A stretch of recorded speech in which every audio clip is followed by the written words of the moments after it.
Cool. So I think we can go ahead and get started. Hello and welcome everyone to another TSITICA webinar. So the TSITICA project, which stands for Transforming Social Inequalities Through Inclusive Climate Action, is a multi-country interdisciplinary project which aims to investigate the bidirectional relationships between climate action and social inequalities. The project focuses on South Africa, Ghana, and Kenya, and is a joint collaboration between the Universities of Cape Town, Ghana, Nairobi, Bristol, East Anglia, Manchester, and the London School of Economics and Political Science. So today's presentation is on understanding energy systems models, which is one of the key modeling tools that will be used within the project. Our speaker today is Bruno Mervin from the Energy Systems Research Group at the University of Cape Town. So Bruno has been working in the field of energy systems modeling and planning since 2005. He's worked on and has been involved in the development of several energy modeling systems for South Africa, Southern Africa, West Africa, Southeast Europe, and also in the Middle East, and using all different types of modeling platforms. He has also provided training and capacity building on energy systems analysis, including capacity building projects across Southern and Western Africa for the IAEA and IRENA. In addition, Bruno also has experience in economy-wide modeling and is part of the team, or the small team, I should rather say, that developed the linked energy economic model called SATIM for South Africa. This model has in the past been used for the analysis of the power and full energy sector for South Africa, and also the role of the energy sector in mitigation policy.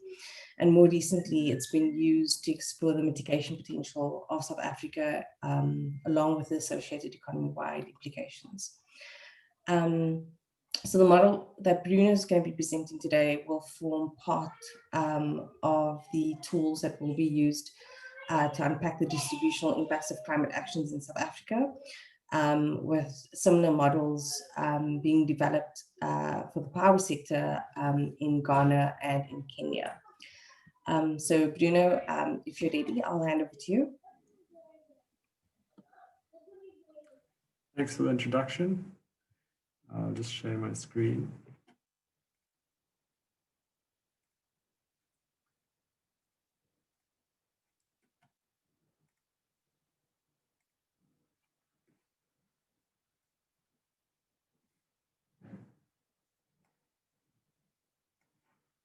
There you go.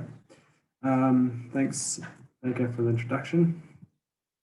So today, a slideshow focusing on energy systems models and focusing on a particular application, which is use of planning and the steps we would go through in that process, and then using a case example, which our team did recently.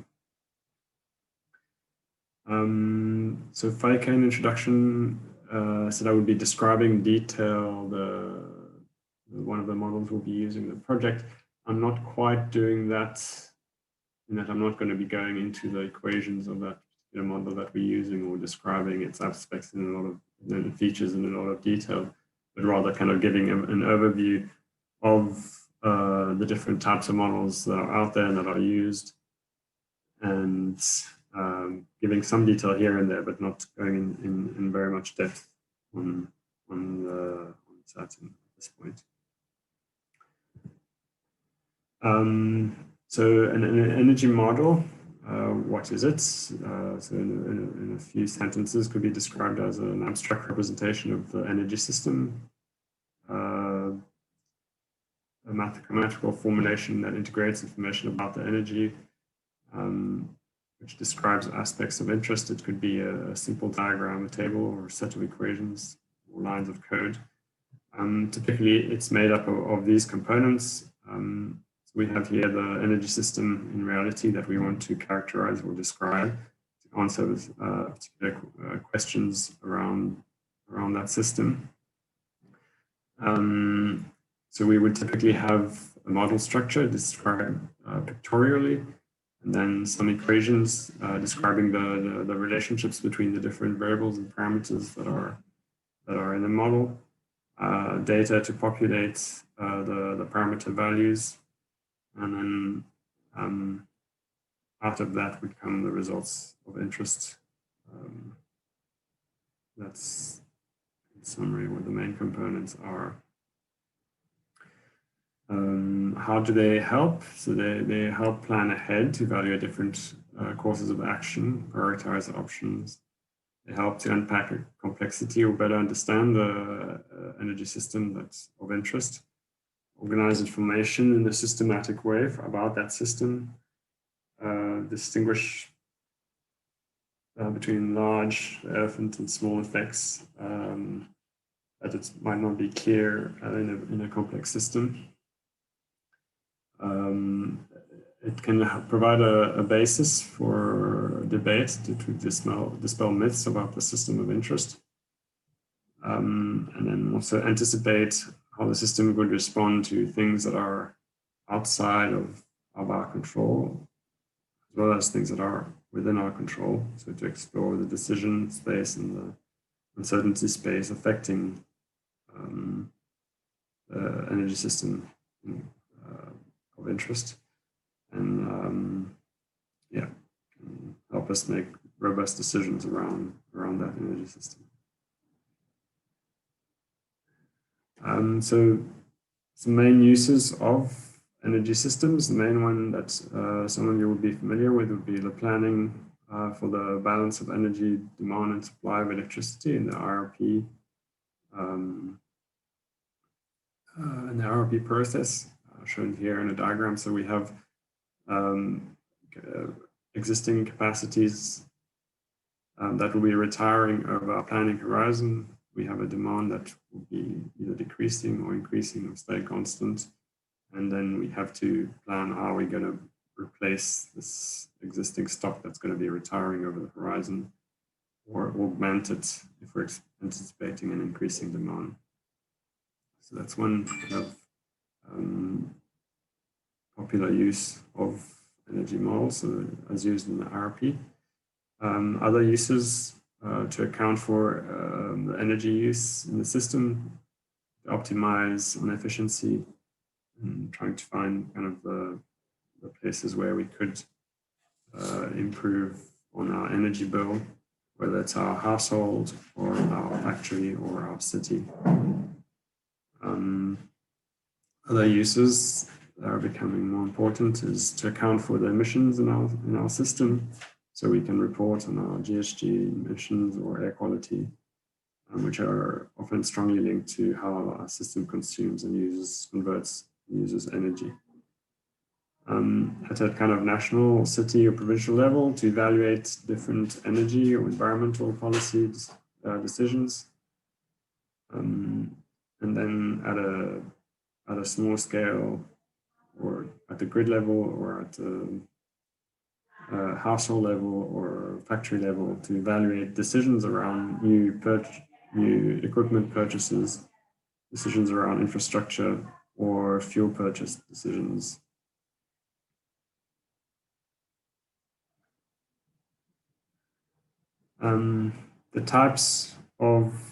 The different types of energy models that are around and can be used to answer those different, to be applied to provide answers to those questions listed about on my previous slide. And those different types of energy models can be distinguished along different axes of differentiation. So one of the axes of differentiation is the degrees of freedom. Some models will have many endogenous variables with mathematics behind to solve for those. We have optimization models, such as the one we're using in SATIM, which is a times model. Message osmosis are example of optimization models, where there's an objective defined in terms of certain decision variables. Then we have other types of models that are also have lots of endogenous variables, which are simulation models, try and replicate behavior of different agents in affecting the energy system under consideration. And then there are other simpler models which have few endogenous variables. So the user has to specify values for all the different variables, decision variables. And these are referred to as accounting energy models. Examples of those are LEAP and NIAID. So that's the first axis of differentiation, whether it's got lots of endogenous variables or few. And the next axis of differentiation is how and I've touched on that in my previous point, how those endogenous variables are derived. Is this via an optimization algorithm, which would be considered kind of a normative approach, or is it a simulation where we kind of more describing without necessarily having an objective function, an optimizing goal? So that's the next axis of the next axis of differentiation is the spatial dimension. Are we modeling a whole country, a region which combines different countries? Are we modeling at a city level or modeling at a global level? And there are energy models at those different spatial dimensions. And we could also have an axis of differentiation around the level of detailed, whether if we're modeling a country, are we doing it as a single node, or are we disaggregating spatially into different provinces or sub-province areas, spatial areas? So that's the spatial dimension for differentiation, axis of differentiation. Then the next axis of differentiation is a time dimension. Is it a high resolution model used for the power sector, capturing hourly fluctuations, or is it a more long-term model where we have kind of a lower time resolution? And the next axis of differentiation is on the sectoral detailed. Is it only just the electricity sector that's characterized, or have we got other supply sectors and demand sectors modeled in detail? Or are we representing the whole economy? And then the next axis of differentiation is the time series driven. So econometric models are time series driven, used for more short-term planning decisions, or is it kind of theoretically driven as the partial equilibrium models, optimization model as the one talked about mainly here, and the general equilibrium models that Faika will be talking about in her presentation later. So that's the other axis of differentiation. So some models are time series driven, other ones are, and then others are kind of a combination. And then the agent dimension, is it a single agent? So optimizing model is typically a single agent model where there's like a central plan where the objective function is defined as from the central planner's object point of view. One extreme, or at the other extreme, if one assumes efficient markets, that the efficient markets would converge to this kind of overall least cost system. Or are there multiple agents? So the CG type models that Faika will be describing has 3 agents, households, governments, and firms. And then you also have models where we have multiple agents, different types of households and where they consume energy. So agent-based type models. So that's the other axis of differentiation. The final axis of differentiation on this quite busy slide is how the model handles uncertainty. Is it deterministic or is it stochastic in terms of the handling of the uncertain parameters? So in a deterministic model, you would be exploring the uncertainty space with a handful of scenarios. You have a stochastic model, you might be doing hundreds or thousands of different draws of your uncertain parameters, and you could and the other type of stochastic model allows for kind of a branching of how uncertain variables are revealed over time. in the energy system. So all the different types. So the one that I'll be focusing on here is more kind of the optimizing model at a country level, where we working at a long-term economy, energy sector focused partial equilibrium model with a single agent, deterministic, is kind of the main tool we're going to be talking about today. So why is it for the energy system? I'm not sure what's the best way for dealing with questions. Should I be looking at them or answering them at the end? Does anyone have a... I think we'll take questions at the end, Bruno, and then I'll also monitor the chat forum. Okay. I can't see the chat at the moment.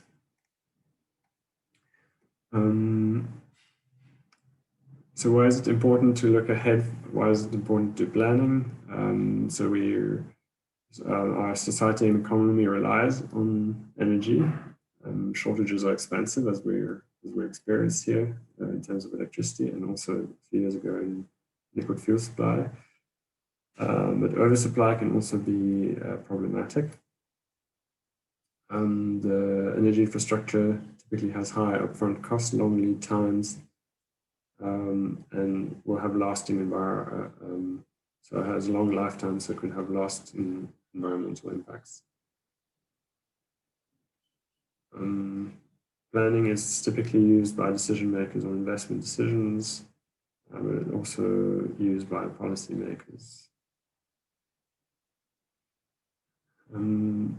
So the process followed in the planning process is one, kind of define the objectives, determine the scope, describe the system within the scope, collect data.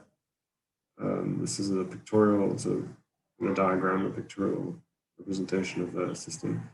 Collect data around flows, stocks,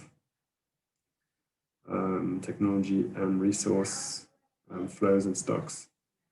Construct the model, and then conduct analysis, prepare results, and iterate. So kind of going through that process in more detail. So examples of questions that we may have: what's the most efficient use of national resources to meet future energy demand? What does a regional market look like? So we're looking at a power pool type system. What system costs associated with a particular pathway? What tariffs or tariff energy prices? What GHG emissions associated with a given technology pathway? So these are examples of questions. Scope, so given the objectives or the questions that need to be answered, so one has to define then the scope. What horizon do we need to go? Is it a long-term, medium-term? Which components? Is it only the power sector, the full sector? What level of detail do we need? And then answering those, kind of putting together how much time, resources do we have? What data do we have? What model do we have? Do we have one that we can work from already? Do we need to develop one from scratch? And what's human resource capacity we have? And it kind of helps us define the scope for the model that we want to develop or update. So the next step is then to kind of pictorially describe the topology of that system, representing the existing blocks and blocks that could come into the future. And we typically represent those as such a diagram. So this is a simplified energy flow diagram for the power sector. So that's kind of the model used for the RP, where we have an electricity commodity for which we want to project a demand, for which we project a demand over the planning horizon. And this demand can be met by different technologies, some existing and some new. And these technologies draw on upstream flow, energy flows, and so that would be kind of the system that could be used in the electricity only model, and that's the model, the type of model we'll be using in Kenya and Ghana. It could be a full sector model, such as the one we have here for South Africa. So it's full sector because it has the power plants as we had in the electricity model, but we also have supply of liquid fuel model in detail. We have the distribution network model in detail, and we have the demand sectors model in detail here. I have just got the industrial heating demand as an example, and the transport, private transports. SATIM includes all the demand sectors in the economy, including households, commercial buildings, other industrial energy demands, and other transport demands covering passenger and freight. So the advantage of using such a model is that the electricity demand then becomes an outcome rather than an input to the model, with the demand for liquid fuels. And so the user is having to specify the useful energy demand, the demand for energy services, which are more strongly linked to the demand for energy drivers than electricity. So it's easier to link the heating demand to the GDP than it is for electricity, for the reason that it's possible to fuel switch. It's possible to have energy efficiency improvements or distributed generation, etc. So there are many, and then there are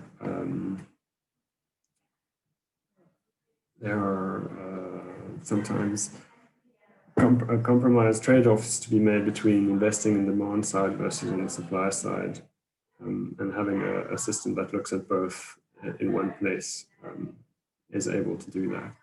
The disadvantage of these is they're the kind of heavier models, so they're more data intensive and more resource intensive in terms of populating and update and keeping them, maintaining them.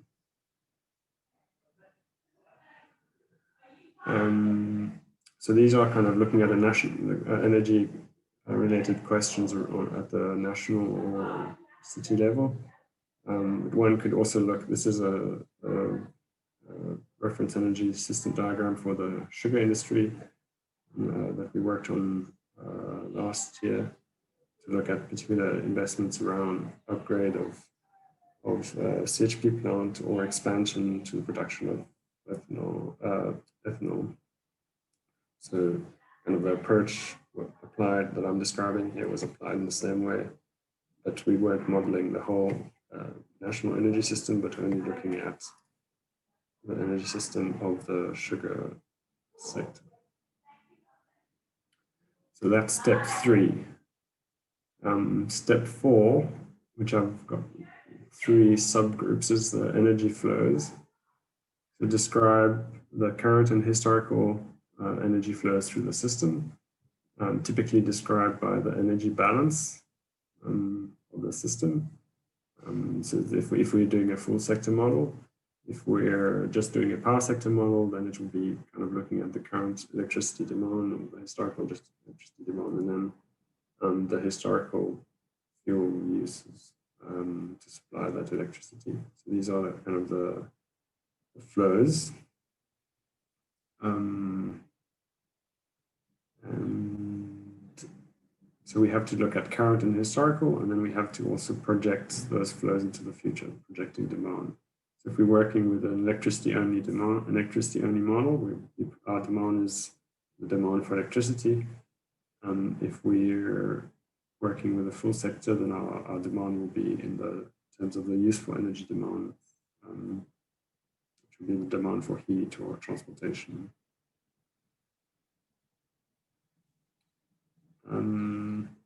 So other than capturing, so at an annual, describing those flows at an annual resolution, when looking at the power sector is not enough, because it is still relatively expensive to store electricity.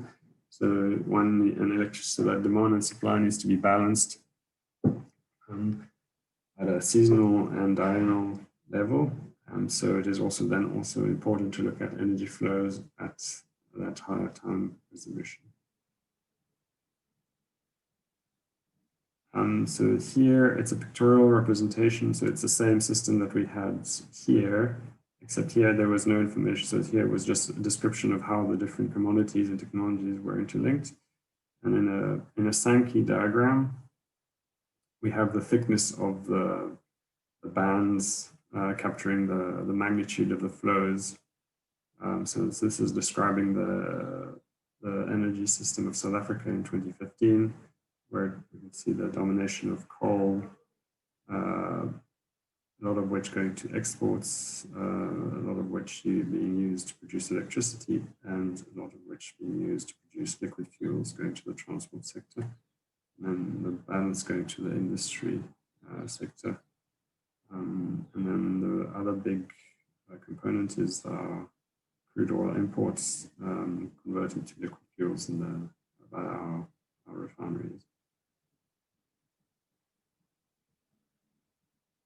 And so this is a useful tool for describing energy flows in the system, summarizing it.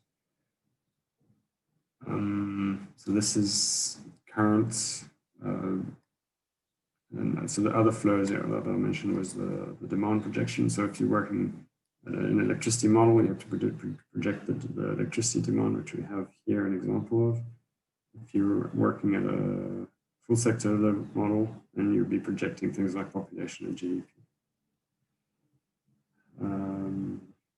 And this is Sankey for the sugar mill that I was mentioning earlier. So that was item 1, energy flows. Item 2 of data to collect is data around technologies.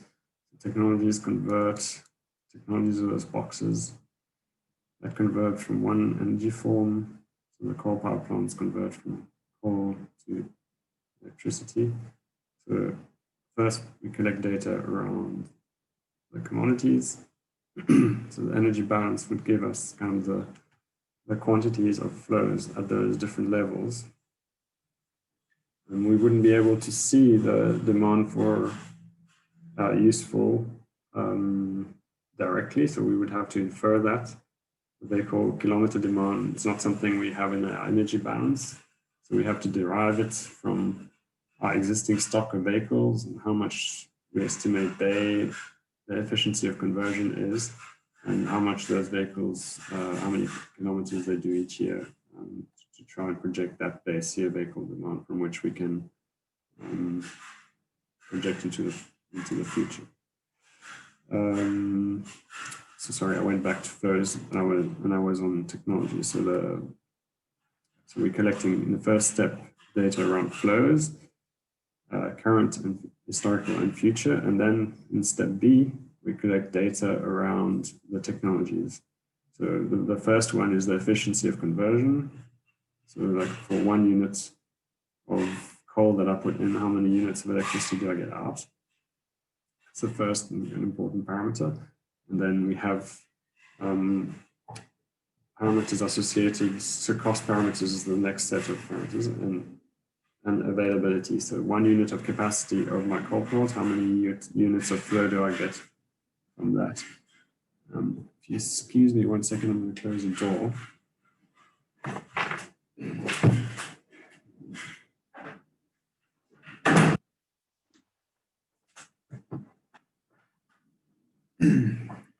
I'm back. So efficiency is the first parameter, then the availability. So from 1 unit of capacity, how many units of production do I get? It's different from technology to technology. So a coal plant typically be running at 80% capacity factor, whereas a solar plant will be running at 25, 26, 27%. So that's the next parameter. Then we want to know the cost coefficients per unit of capacity. What does it cost? And then if we have flows of fuel per unit of activity, so per unit of coal that I have to purchase for my coal plants, what is that coefficient, that cost coefficient? And do that for all the technologies in my system, existing and future. So for the investment costs are not needed for existing stock. For the existing stock, it'll be more, the parameter that's needed is the retirement profile. So when is that plant expected to retire? And the maintenance costs in terms of capacity and activity. And for the new technologies, then I would need to specify the investment costs. And then I would have to also specify when, if I'm an optimizing model, what's the earliest date that, or if it's not optimizing, I would still need to be aware of what's the earliest date that that new plant could come in, and at what rate could I invest it.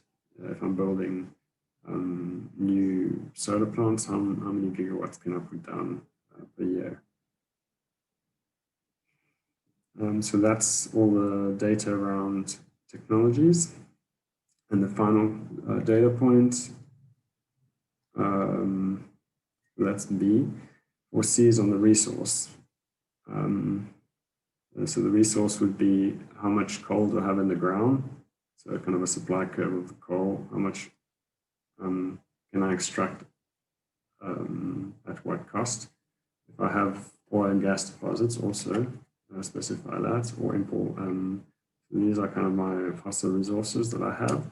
And then for the solar, wind, and hydro resources, it would be, and biomass resources, that would be specified in different ways. So it's not so much how much stock of it we have in the ground, but how much can I get of it in a given season or at a given time of the day. So I'm collecting all the data around the seasonal and diurnal profiles for solar and wind, and for hydro, it would be more seasonal profiles.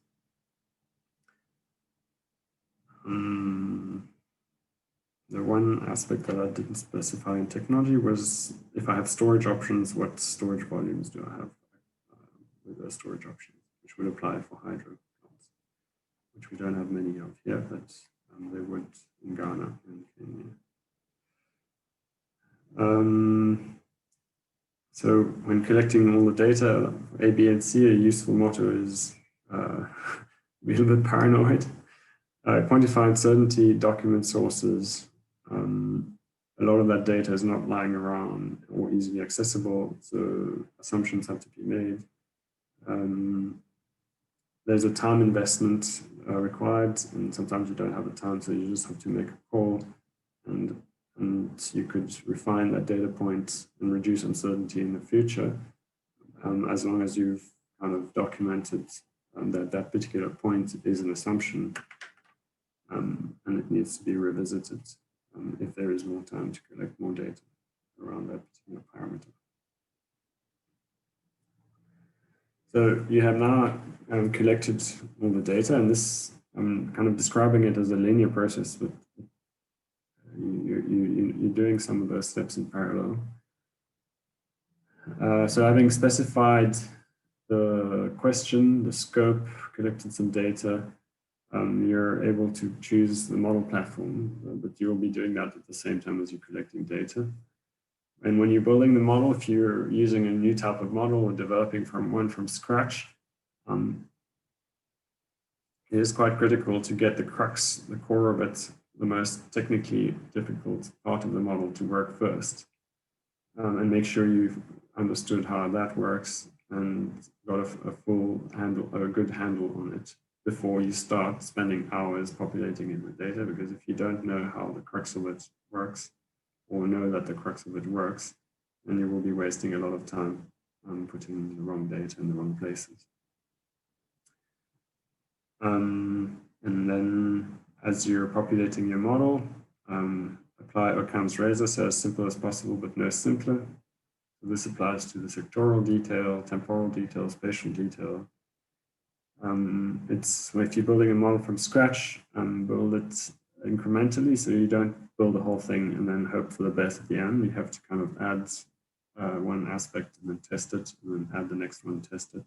But if something breaks, you can go back to the previous step. You don't have to go back to the beginning or have to try and find the bug in your whole model, but just in the last step. Although in a full sector model, things are interconnected. So sometimes when you add something in step 9, reveals an error in step 3. So it's not always, but incrementally is still a good habit. If you're going to be working collaboratively on that model, which will be the case when it's a large model, then you need kind of a version control system. You need to be clear about where the data is sitting and where the latest version is. You can easily spend, if this is not well established, you can easily spend 2 or 3 times as much time figuring out versions as actually building and testing and running the model. This can add like a lot of pain to the modeling process if you don't have it. If your model is going to be used for regular decision cycles, so it's not a one-off question that you're answering, but something that you anticipate is going to be revisited over time, then the model needs to be easy to update and not too rigid in terms of the data years. And as you're making design decisions around your model, document the uncertainty weakness that could be improved. So it's when we want to do the next iteration, we can focus on those aspects. If you're updating a physics model that wasn't developed by yourself, then make sure you understand the model basic principles before we start updating it, and document changes. Always do sanity checks, so kind of trying to derive the same answer from different groups. Then, having built your model, you can start now answering your question that you had. And the question is generally around the decision that you want to make about that model, about that energy system under consideration. So you're making a decision around new equipment or about a policy. So you want to explore that decision space. So what if we build it? What if we don't? What if we build it now? What if we build it in 5 years' time? So that's your decision space. Things that are within your control. And then there's the uncertainty space, which is things that are out of your control. So what is going to be the cost? What is the cost now is kind of relatively certain. The cost in 5 or 10 years' time is uncertain. So you kind of need to find the boundaries of that uncertainty, the limits of that uncertainty, and explore your decisions within that uncertainty space. So this is often useful to construct at this point a scenario matrix where you have kind of a table where you have each of your scenarios listed, and in each of the scenarios it's clearly identified what your decision lever is and what your uncertainty, the values for the uncertain parameters are. So here I have have one decision lever. It's either up or down or in and out. That's my decision lever. So I want to check if I use the in decision. How does it look in the variable A and variable B? And you might explore this systematically, or you might explore some more critical subset of these possible combinations. When you're comparing your decisions, whether it is a good decision to go in or out, you can't compare scenarios where your uncertainties are different.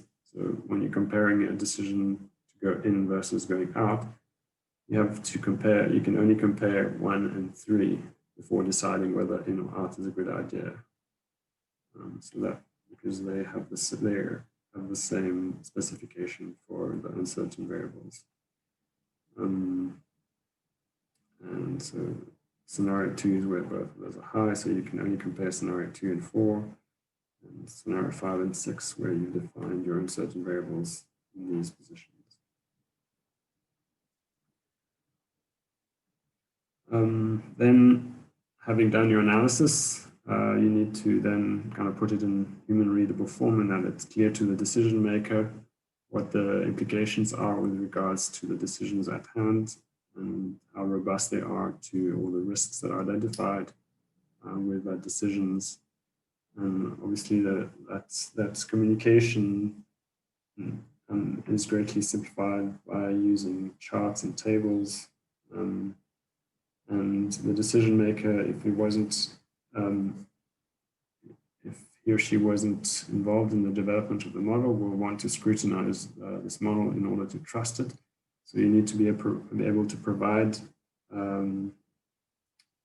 the evidence behind those results and be able to respond to queries at different levels of details, at an aggregate level or at a detail level, allowing the decision maker to zoom in and out, to see the overall picture, but also be comforted that the detail has been correct about the system has been captured well. So that's kind of the overall process. So I have to help follow that process. I have a case study examples, which we did recently. It was led by Jesse Burton and Gregory Ireland in our group, which was to look at what was the system cost and emission associated with building the 2 core IPPs that were on the table. So that was the question, and we used, I'm not sure how interactive this can be, but so in a classroom situation, I would going to be asking the classroom, what did you think the scope was, the horizon, which model should I be using? So I've kind of done that here, because I'm also probably running out of time. So this is the model that we used. So we had the existing system, and then we included those new coal power plants that had to be introduced. This was a scenario matrix. So we had the decision lever was a coal IPP in or out, and they were coming in into a fixed year, which was 2025. And then we had uncertainties that we explored were on the demand and also on the technology costs, although in the results here I'm only focusing on this aspect. So the indicators that were reported on were the production. So here it's comparing the production, the difference in production between the two scenarios, decision scenarios. So if the coal IPP were built, this would be the production from the coal IPP, and it would replace, in the scenario where we didn't have the coal IPP, that would be replaced by some coal production and some wind, gas, and PV. And this would be the case in the low demand scenario. So in the low demand scenario, we would have less new capacity and more of the existing capacity. So this is existing coal that is being replaced by the new coal IPPs. And there's more of that in the low demand case. And here I'm showing kind of the annual system cost impact of building it. So the IPP build makes the system cost more expensive on an annual basis. This is the order of magnitude. So it was over in the initial years of order of 4 billion rand more expensive, tapering off as the demand grew. And then here is showing the emissions in the two scenarios, and then someone put together a nice pictorial description of summarizing the results of the analysis. And the full report can be found here, and there's also a newspaper article. So that's what I had prepared for today, and I'm happy to take some questions. I just have to figure out how to see the chat. Thanks so much, Bruno. So there are a couple of questions from the chat. Perhaps I could just read them to you. Okay, I do see them now. So Kadeen has 3 questions. She wants to know, besides population and GDP, what other factors would one need to consider when forecasting electricity and energy demand? She also wanted to know what is the recommended website or database on where to get up-to-date information on investment cost, variable costs, and efficiencies of different technologies. And then also, what are some of the guiding questions to help frame or develop relevant scenarios for your energy and electricity system modeling? Okay, I can start with this. The first question, besides GDP and population, what other factors is forecasting electricity demand? So electricity, when you say energy, I'm not sure if you're talking about energy services demand versus electricity. So for electricity, depends how much time you have. So in the short term, you could use an econometric model and try and kind of do a time series projection. If your horizon is short, if your horizon is long, it's not so useful because there is potential fuel switch. I have a slide on that. So for example, we could have a fuel switch happening in the future, which is not captured in your existing data. So we have hardly any electric vehicles at the moment in the system, but we anticipate that within the next 10 years, we're going to be getting quite a significant uptake of electric vehicles, which would push up the electricity demand. In terms of the households, so there's fuel switch that's also possible, and there's efficiency changes that's possible. And then for households, it's access as well. So the number of households that are connected to your, or if you're doing a grid projection, it will be how many houses are connected to the grid. And then you could do kind of an income-based association. So by looking kind of historically at different income levels, how much electricity they've consumed is one route. The risk there is if you're looking too far back, that we have just undergone quite a big efficiency improvement, especially in appliances and lighting. So kind of if you're going too far back and assuming that those efficiencies are going to stay, then you're going to be overstating your electricity demand. So if you have time, you want to try and derive from your current stock of appliances or your current consumption of electricity, what the different income, what is the, for the different income groups, what is the different energy service demands, how much lighting and heating, water heating and other appliance requirements are by the households. And then over time, kind of make a projection of, so then you have a stronger tie between your energy demand projection and your income. And then from there, you'll make an assumption about which appliances, which fuel. So if you're going to be switching, if you're going to be using geysers versus solar water heaters versus LPG, you're able to kind of make, I'm not sure if it's a forecast, but make a more grounded set of projections for your household electricity demand. For commercial buildings, you can also, depending on how much time, you can also go into detail about energy services, or you can, there is regulation on the building standards, so you could go with that. For industry, so different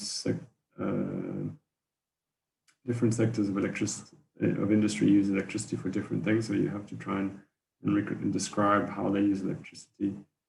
So kind of a GDP link would be, if you have no time to look at that, would be kind of what you could start with.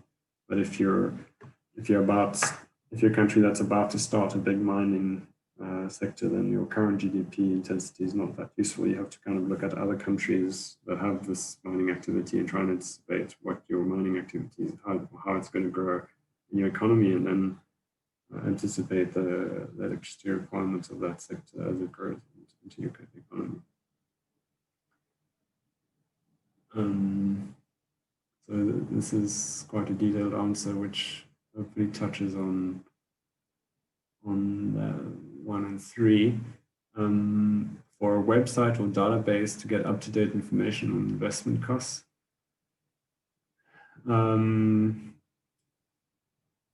So the IRP is a good IRP, and the EPRI data that comes with it is a good data source. And then you have other agencies that collect data. So ARENA has a big database of investment costs for renewable technologies, so you can look there.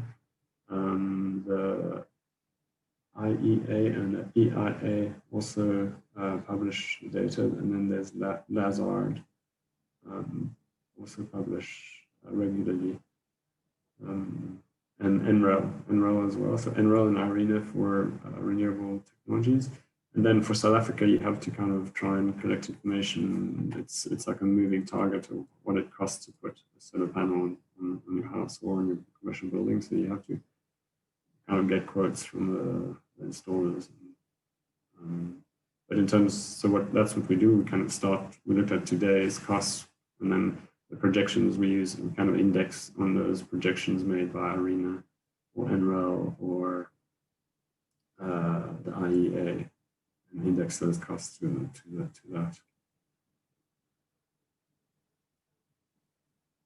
Cool. There's a couple of other questions from the chat as well. So there's two about, so the first is, what is the strong connection between bottom-up and top-down modeling tools? And then also from the introduction, it seems LEAP model has low optimization capability. It's a question about whether that's true or not. So bottom up and top down. So bottom up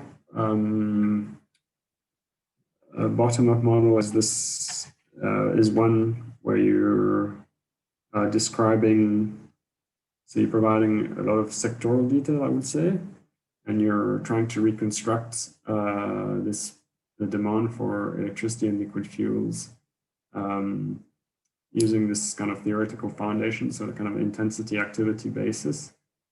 So your LEAP model and the times message models are typically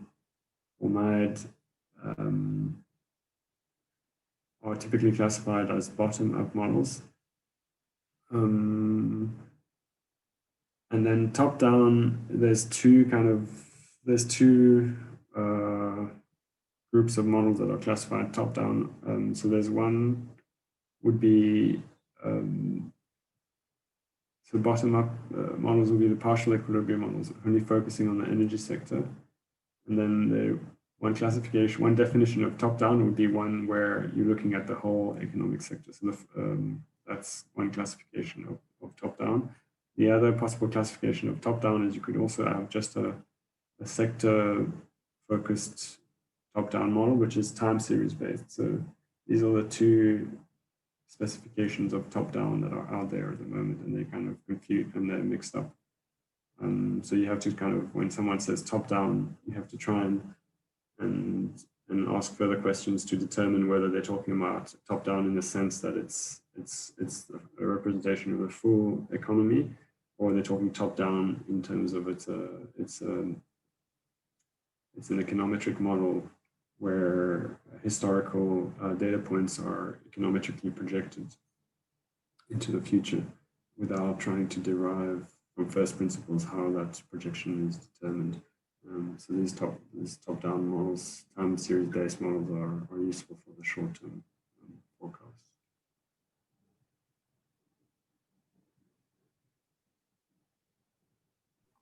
The LEAP model has low optimization capability. So the LEAP has just undergone an upgrade, which I haven't fully tested, but I know that optimization is possible on the supply side, at least for the power sector. So there's no endogenous competition on the demand side at this point. So between for example, a coal and gas boilers or IC or electric vehicles, that competition is not handled. So optimization across the demand side is not currently handled in LEAP. It will be kind of competition between power plants would be handled in the LEAP model.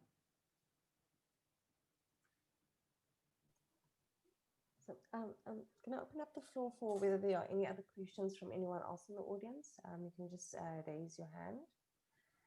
In the meantime, while we're waiting for that to come through, Alex asks, so not Alex, sorry, Axel asks, how do we validate the model?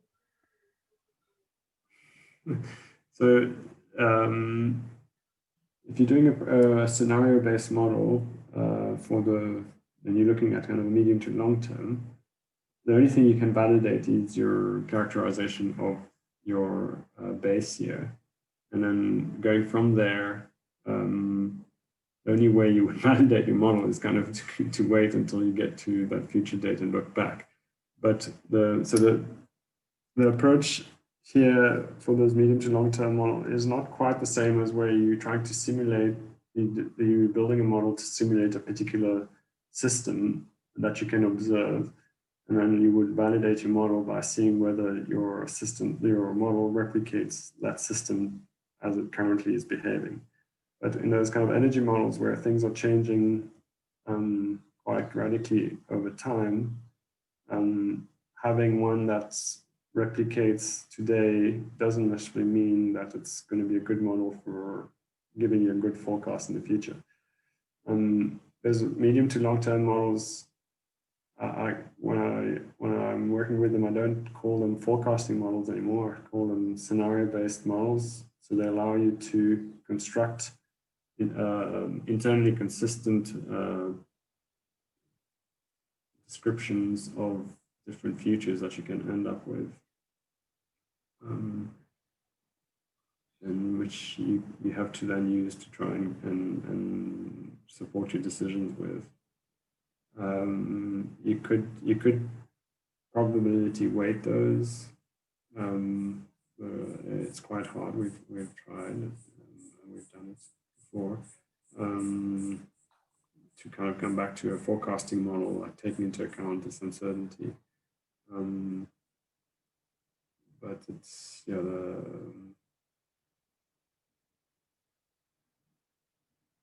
it's quite a hard process. Are there any other questions from anyone else in the audience? Kevin does have another two questions.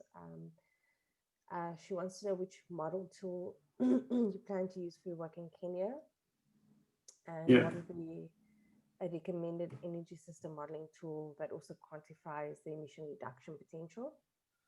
And then finally, excuse me, how feasible is it to develop an electricity model on Microsoft Excel, and whether you've done that before? So in Excel, we built a power system like this one. And actually, for Kenya, we plan to build a model going up to here. We might disaggregate the electricity demand here into sectors. So maybe instead of just having one electricity, we would have electricity for households, commerce, industry.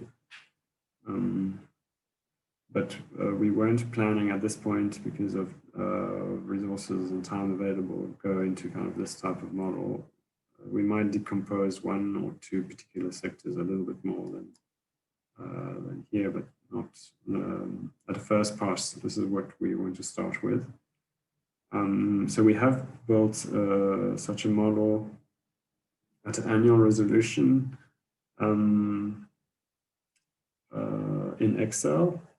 So the difficulty is your degrees of freedom that you have are quite high. So it's kind of to explore your decision space in a systematic way can be like quite a big effort. But you could definitely do something where you explore share of production. You kind of have a lever where you move that around. Rather than kind of a detailed expansion plan, which has lots of degrees of freedom in it, which limits the use in Excel. So we have this tool called Snap that we built a few years ago for South Africa. And then more recently, there's one where I'm looking at the the role of SSEG. So I have another model under development in Excel where we look at a snapshot in 2030 and a snapshot in 2050, describing the power system in those 2 years without optimization, but where the user is able to specify kind of how much capacity of different technologies would be installed in those years, given a certain demand level. And then from there derive the emissions and costs. So it is possible to do in Excel, but it gets very quickly very messy. Yeah. So for Kenya, because we're wanting to link to a general equilibrium model that we will be updating for Kenya. So we'll be using a times model, so optimizing on the technology choice for the supply of electricity. Yeah, that's what we're planning to use at the moment. Thanks, Peter. Are there any other questions, points?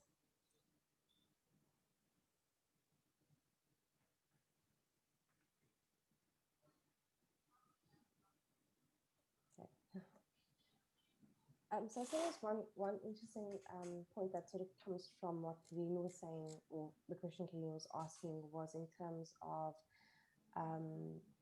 using the tool for quantifying emissions reduction potential, and sort of what are the various or the different ways one can do that.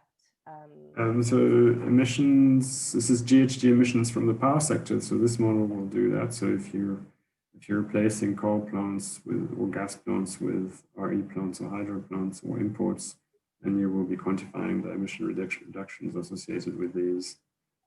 If you want to be measuring emission reductions on the demand side, then you then have to go down that route and kind of see like how many coal boilers are you going to be replacing, or how many ICE vehicles are you going to be replacing. And that's to go on the demand side in detail is quite a big effort. So we would see that as kind of a future phase for this project for Kenya and Ghana. Yeah, so we would be focusing on demand emissions reduction on the supply side. I think the development of the tool for Ghana and Kenya definitely opens up lots of future work for development of the model, but also an application for the countries. Are there any other questions or points that anybody wants to raise?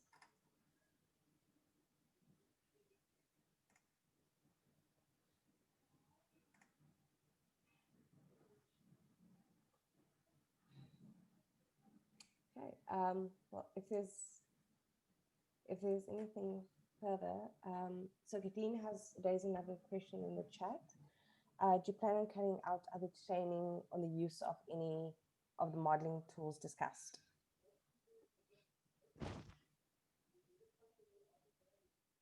I'm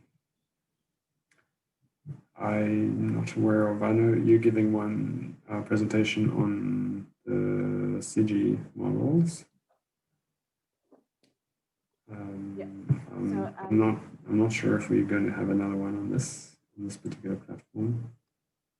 So I think that within this particular project, we won't be sort of doing any further training on sort of building the energy model.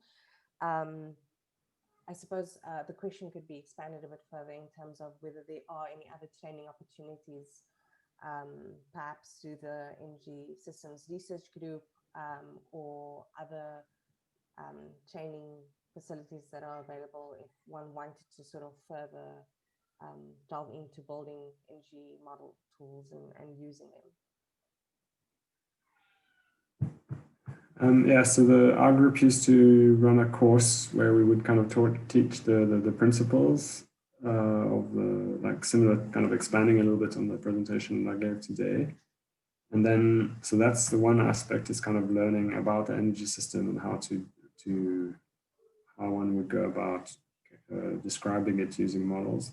And then there's so that's one aspect. And the other aspect is the software.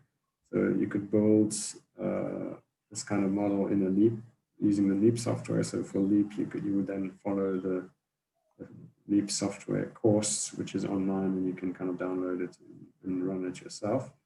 The other platforms that are used, so there's a Osmosis Message. They kind of got a host institution that will run trainings for those softwares. The Times platform, same. So there's a training now where they're teaching the software, running in December next week, or I think it's next week.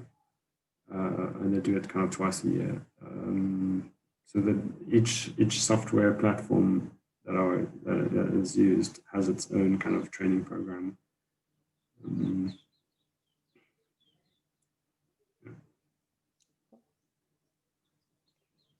I'm going to sort of just check in again if there's anyone else that has any other questions or comments if they would like to raise. If not, I definitely want to thank Bruno for a very interesting presentation and giving us a better understanding of sort of the processes involved in building energy systems tools and what they're useful for and their uses. Sort of the idea behind this presentation, as well as ones that will come in the future with regards to modeling, is to sort of give you an idea or provide you with an introduction to the various modeling tools that we'll be using for unpacking the distributional impacts of climate actions. And so the energy tool is one part of this. Next year, we'll also be presenting the economy-wide modeling tool, and then also the linked energy economic tool, which sort of expands further on this. So yeah, thank you to everyone for their participation today.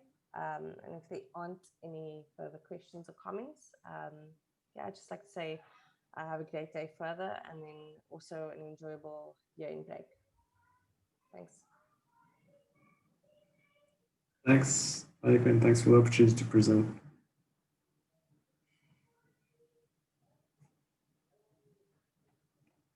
Yes, we will be, the recording will be shared as well through the TSITICA website. In terms of the slides, I'll just follow up whether we will be able to share those. Yeah, but we can definitely communicate that. Thanks, everyone.